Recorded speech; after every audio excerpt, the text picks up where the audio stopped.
approach. So nalagyan siya ng Japanese flavor, which is, I'm excited na rin ako marinig din. Ako sobrang go. Ako hindi ko sa wala sure, sobrang favorite ko yung yung rap part dito sa Japanese na kaya sobrang ganda.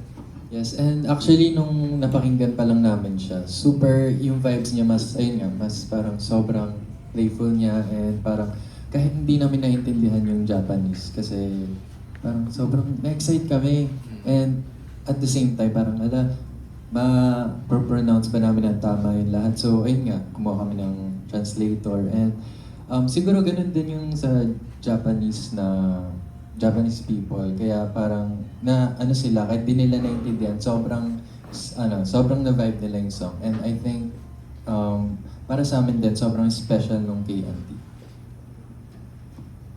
Grabe, kaka-excite naman. And, you know, this is the first song na translated to Japanese. But maybe in the near future, we'll have an original. Yes. Diba? Kaka-excite to think of that original song in Japanese by Vision. Alright, any other questions? Boys, congratulations. Thank you po! Thank you po! Woo! I know naman kung gaano, how you guys work so hard para itong nangyaring opportunities na to.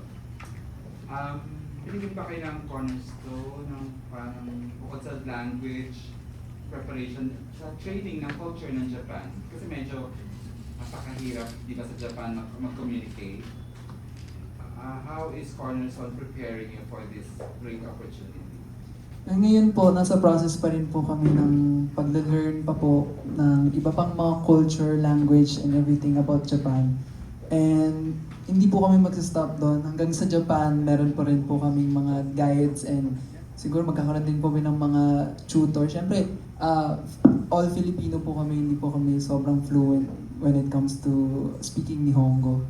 And trust naman po namin yung Cornerstone na magbibigay po talaga po sila ng tamang guide for us na to guide us para matulungan din po kami na makapag-communicate ng mga messages namin sa Japan. So, yeah. Ngayon po, may mga tinuturo na po kami ng mga basics when it comes to the culture and mga basics din po sa mga language. Katulad po kanina, yung greetings po namin, inaral po talaga namin siya and yung kung paano yung tamang intonation, yung energy, yung paano yung tamang accent, ganun. So, yeah, it's a process and excited na rin kami sa mga malalaman pa namin, matututunan pa namin na Japanese culture and languages. Congrats! Thank you po! Hi, I'm Chad from Manila Feed. So, first question ko is, now na part na kayo ng Japanese na company, no? Ano yung mga magiging pagbabago na mai-expect ng mga fans ninyo when it comes to your music at saka sa styling din? Ooh. Siyempre gusto rin po namin i-open yung sarili po namin sa culture ng Japan. Since dadating po kami doon na nag-establish na po kami ng identity when it comes to music here in the Philippines. Nag-establish na rin po kami ng branding. So, syempre, sa ibang bansa, iba pa rin, di ba? Iba pa rin yung approach, iba yung culture. So, we would like to adapt and we are open for changes. We are open na mag-adapt pa ng culture nila and styling. And sa music naman, ganun din po kami. Yung katulad din po ng KNT, yung pagkasabi po namin kanina, yung KNT, mas nalagyan po siya ng Japanese flavor. So, yun. Siguro, we will stay true to ourselves. Magiging authentic pa rin po kami when it comes to music and yung sa messaging po namin sa mga songs and art and sa branding namin. But at the same time, may inspiration from Japan din talaga. Aaralin din po namin yun hanggang makapunta po kami. Ako personally, sa Japan ako kumukuha ng mga outfit pegs, minsan hairstyle, ganyan. So, sobrang exciting na Japan team mismo yung mag-guide sa amin all throughout the journey. So, yeah. So, gusto ko rin yung parang i-request sa Japanese team yung mga Japanese streetwear. Kasi ang lulupit ng mga Japanese streetwear, Actually, doon nga din tayo kumukuha ng inspiration minsan. Kahit sa mga tabi. Actually, oo nga, yun nga, yung parang I'm looking forward din sa outfits. Kasi, pero, hindi kami alis sa route namin, sa core namin, kung ano yung nakikita nyo. Pero gusto lang namin mas i-elevate and mas parang i-collab, gano'n. Yung with the outfit, with the branding, of course, para makaabot din kami sa Japanese na market. And since nabigyan rin kami ng platform to represent the Philippines rin on an international market, just like what they said, gusto namin mag-explore at the same time magkaroon pa rin ng Filipino touch.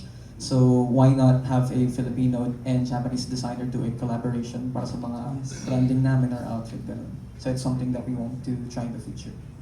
With this collaboration lang, meron na ba mga upcoming projects na parang aasahan kami? From you? Yes! Actually, planning na po ngayon and meron na po kami mga nalalaman ng mga ibang mga projects. Pero syempre, ano pa lang yan, secret muna. Pero na-excite kami kasi sunod-sunod yung pagpa-plan, sunod-sunod din yung pag-schedule ng mga projects. And we can't wait na makapunta doon and mag-share ng musika ng Pilipino. And also yung Soda Magazine, ilalunch po kami doon. So today actually. Yes. So mamaya pwede nyo i-check yung social media accounts, pwede nyo po i-share, i-like, comment. And actually that's the first step with our collaboration with Pia Corporation. Soda Magazine kasi isa siya sa pinakamalaking magazines in Japan. Yung mga ibang J-pop and K-pop groups na look up namin, nag-cover na rin nun. So it's a big blessing for us to grace the cover of Soda Magazine as well. And also, meron palang different SoapMed account yung Japan. So, i-follow niyo yun. Vision Japan. Yeah, last question na lang. With this partnership, how would you describe the new version of Vision? Ay, isa-isa ba? Ikaw, sige. New and bigger vision. Bolder. Bolder. Bolder and mas matapang. May mic ka pala. Vision. Ang hirap eh. Gumanon kasi Paano ba isa-isa. i-describe? New heights, new heights. New flavors. Okay. Parang price lang. Bigger challenge. Ah, Thank you, Kuya Finn. napulungan. Thank you. Thank you po. Salamat po. Hello Vision, this is Rocky from runnerrocky.com. So congratulations dun sa Japan collaboration niya. So ito, napalapit tayo sa entertainment ng Japan because of the anime at napalapit sa atin yung mga music ng Japanese because of the anime and maybe sometimes sa mga J-drama.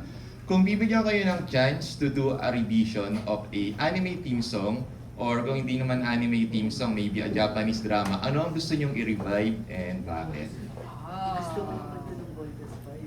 Sige, Yung isa-isay sa natin Voltes, si Patrick. yung sa Voltes 5. Kasi di ba sobrang ingay. Sobrang ingay. Sample. Ano ba yan? Sample po.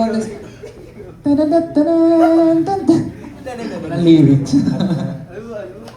Yun po. Ayun siya, Voltes 5. Voltes 5. Ikaw, Franz. Ako po, siguro, isa sa mga favorite movies ko po is Kimi no Nawa na anime movie. So, siguro from that, parang gusto ko rin magkaroon ng new song na inspired sa Kimi no Nawa. Kasi hanggang ngayon, wala pa rin nakakatalo sa favorite movie ko na Japanese na Kimi no Nawa. Ako naman, kinalakihan ko, Doraemon. Doraemon. Yeah, gusto namin dito.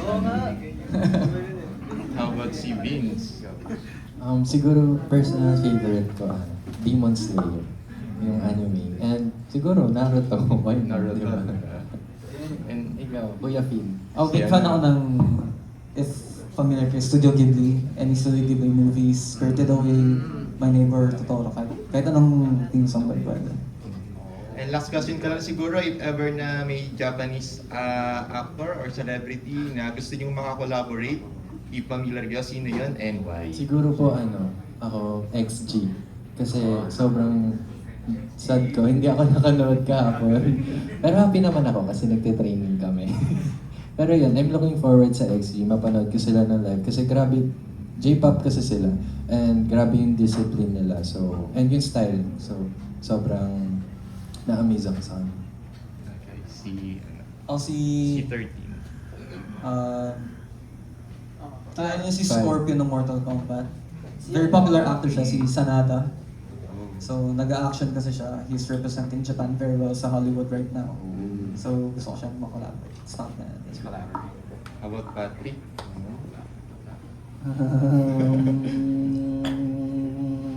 Patagalan yun. De, joke lang. Siguro ako katulad din siguro ako na-enjoy kasi I'm a fan din. Yeah.